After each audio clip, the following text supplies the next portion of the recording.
It was good, boxing heads and fight fans around the world. Be March with another boxing video.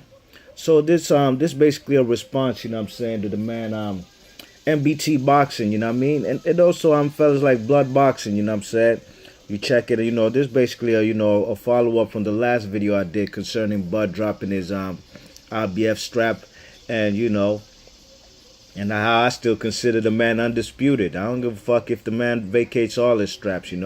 But basically this is a response to them two fellas, MBT and Blood Boxing, great channels. I recommend and I suggest all y'all fellas go sub to them channels, man. Great content, you know what I mean?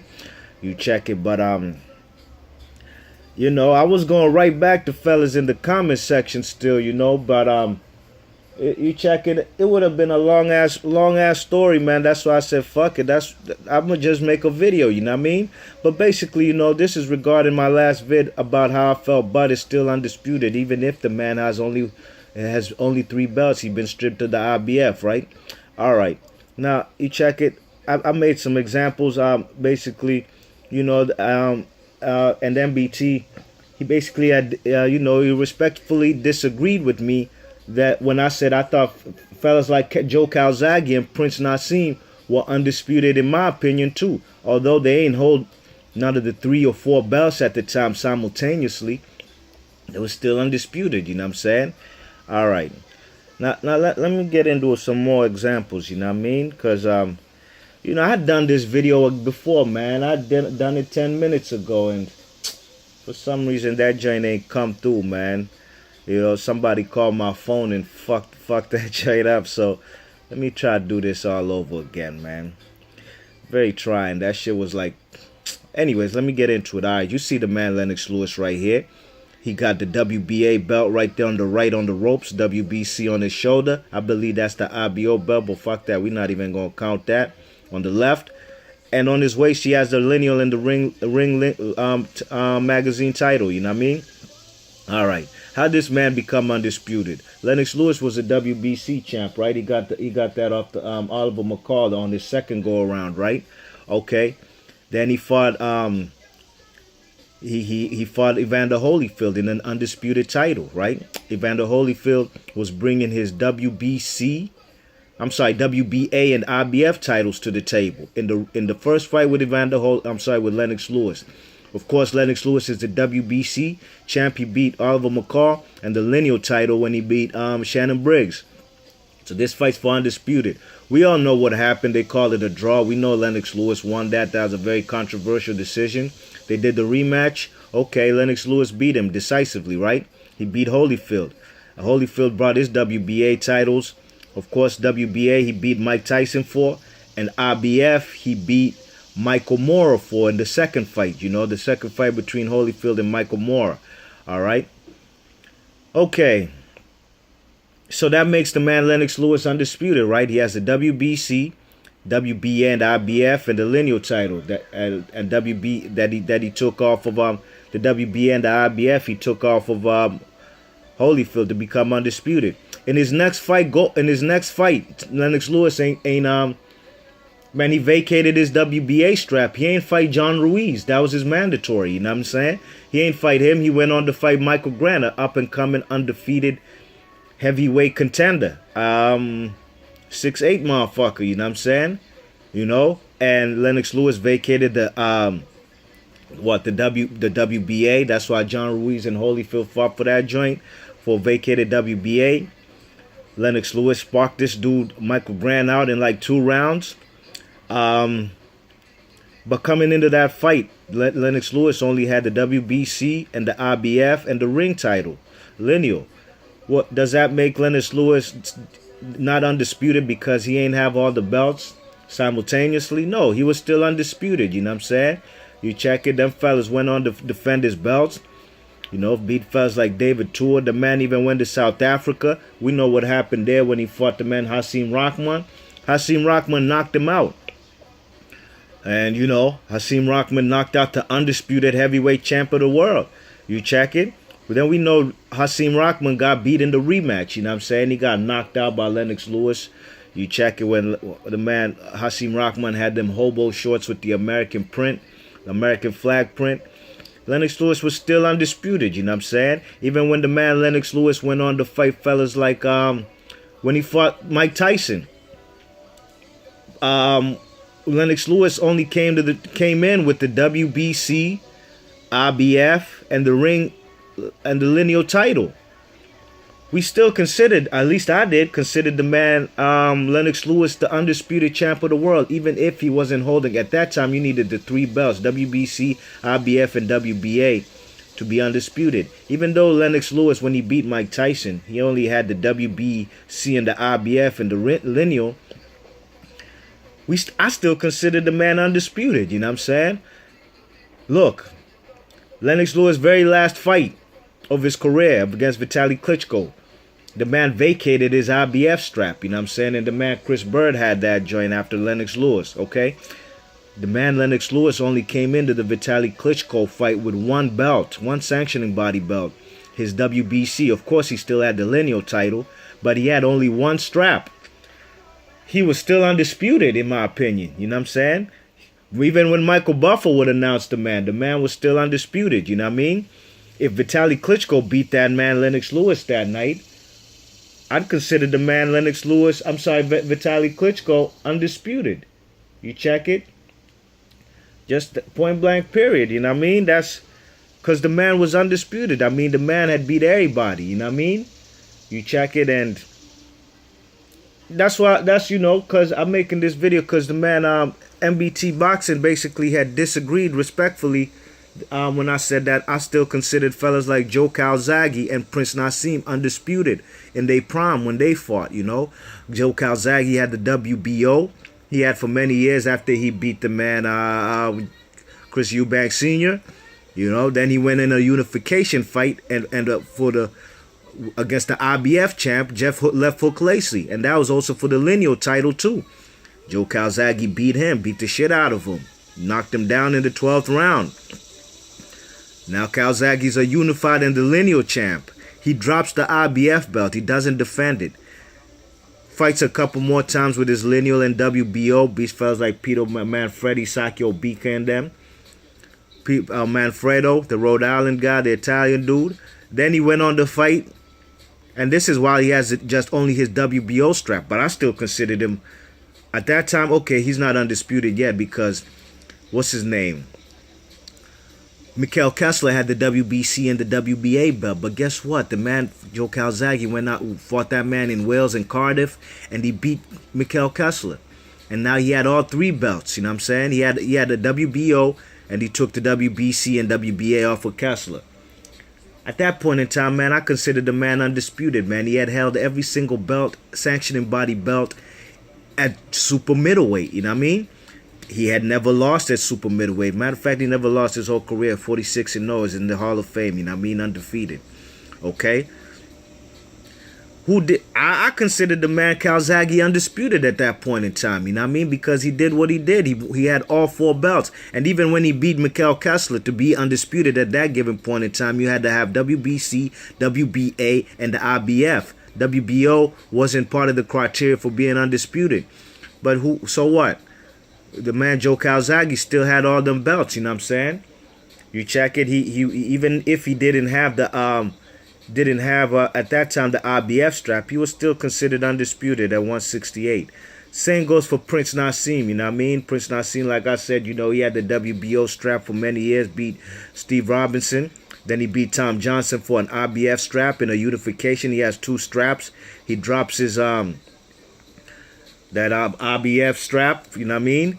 Then he fights the man Wilfredo Vasquez. Wilfredo Vasquez was a lineal and the WBA champ, okay? But coming into the fight with with Prince Nassim, Wilfredo Vasquez was stripped of his WBA title because he was supposed to fight his mandatory, and his mandatory was a nobody, and he wanted that big money versus the man Prince Nassim. So he said, fuck that WBA strap. I'm about to go get that money.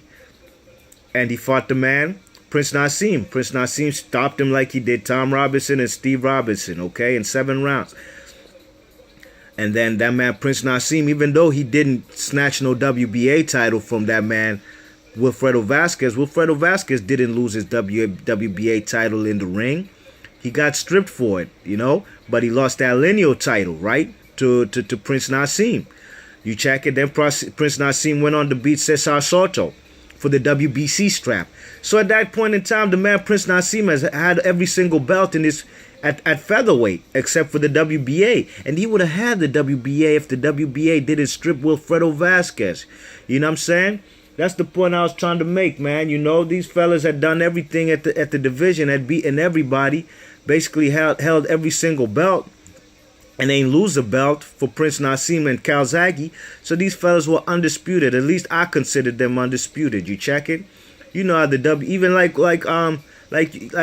NBT had gave an example of the guy Winky Wright. You know, Winky Wright, when he beat Shane Mosley, he was undisputed. But in the rematch, Shane Mosley was mandated to fight his mandatory, who was Kasimo Uma, for the IBF. Winky Wright said, "Fuck that, man. I'm gonna make a few $100,000 fighting Kasimo Uma when I could make a couple million fighting Shane Mosley in the rematch." He said, "Fuck the IBF. I'm about to fight Mosley in a rematch." Okay. Winky Wright only came in with the WBA, WBC, and the lineal title against Shane Mosley in the rematch, but we still considered the man undisputed, right? Even if he ain't holding all the belts, right? So that's the point I was trying to make, you know what I'm saying? Bud Crawford, even if he has only 3 belts, he got snatched for the the IBF. He had to vacate it. He's still undisputed. He beat everybody. Ain't nobody beat him at 140, you know what I mean? Up until somebody does, he's still undisputed. Let's go to the next candidate, man. A guy I used to really like, man. One of my favorite fighters of all time. My guy, and also a guy from he's Russian, but you know, the man was based out in Australia. I know MBT boxing. You know much about this guy. You know what I mean? I'm sure you've seen a lot about this guy's career. Kostya Tszyu. Of course, Kostya Tszyu used to have the IBF strap. He got derailed. He got beat by cool Vince Phillips. Okay, he had no titles. He worked his way back up. He got a WBC title when he beat Miguel Angel Gonzalez. You know what I'm saying? That's a guy who had lost to guys like he'd fought guys like Oscar De La Hoya and Collazo, Luis Collazo, and even Julio Cesar Chavez. You know what I mean? Anyways, that strap you see right there, that's the strap right there that says Miguel Angel Gonzalez used to have. Kostya Tszyu beat him. He stopped him in the 10th round. His corner had to come in and throw the towel in. Okay. Next fight, he had that WBA. You see it partially right there on his waist, the black and gold belt. The man Kostya Tszyu beats Shambe Mitchell for that belt. You know what I'm saying? Shambe Mitchell's knee breaks on him. You know, big ups to Shambe Mitchell. You know, he's from the Tacoma Park, D.C., Maryland area. You know, we used to fuck with him hard body out here. You know what I mean? Even though as a champion, Shambe Mitchell used to spend most of his time at the Go-Go's. You know what I mean? But we had mad respect for Shambe. You know what I mean? All right. Kostya Tszyu beats him. Then Kostya Tszyu fights for the red belt. You see it right there, that IBF strap that was held by Zab Judah. We all know what happened there. Zab Judah did the stanky leg Harlem Shake, and he got knocked out in the 2nd round by Kostya Tszyu, making Kostya Tszyu the lineal, making him the champion, undisputed, and he has the lineal title, you know what I'm saying, at 140, you know what I mean? He defended his undisputed crown a few times, okay? Then his last 2 fights, he only had the IBF strap, right? Against Shambe Mitchell in the rematch, he only brought in the IBF strap because, you know, the man had a long hiatus, was injured, you know what I'm saying? So he had to vacate. He got stripped of his WBC and his WBA belt because of inactivity. But he still kept his IBF strap. He fought Shambe Mitchell in the rematch. He beat him. When he came into that fight with Shambe Mitchell, he had only 1 alphabet belt, his IBF. But I still, and we all still, at least real boxing fans, we still considered him the undisputed champion at 140. He beat Shambe Mitchell. He goes to Manchester, England, and fights Ricky Hatton. In a fight which was a close fight, long story short, we know what happened. That was Kostya Tszyu's last fight. Ricky Hatton made this guy quit on the stool in a close fight. I don't know why Kostya Tszyu quit, but anyways, in that fight, Kostya Tszyu only brought in his IBF and his lineal title. What? Because he ain't have all three titles at the time, his WBC and his WBA and his IBF. Does that not make him an undisputed? And you know, this is the point I was trying to make. MBT boxing. fellas, like, you know, because MBT Boxing disagreed that that Prince Nassim and fellas like Prince Nassim and Kazagi were undisputed, but these guys had held all the belts, you know what I'm saying? They beat everybody, all the champions, you know what I'm saying? Even if they ain't hold the belt simultaneously, you know what I mean? These guys were undisputed, you know? Even Blood Boxing had written in my comment section saying, you know what I'm saying, that I think he said something to the effect, there's a list of undisputed champions, and basically there's a criteria for being undisputed.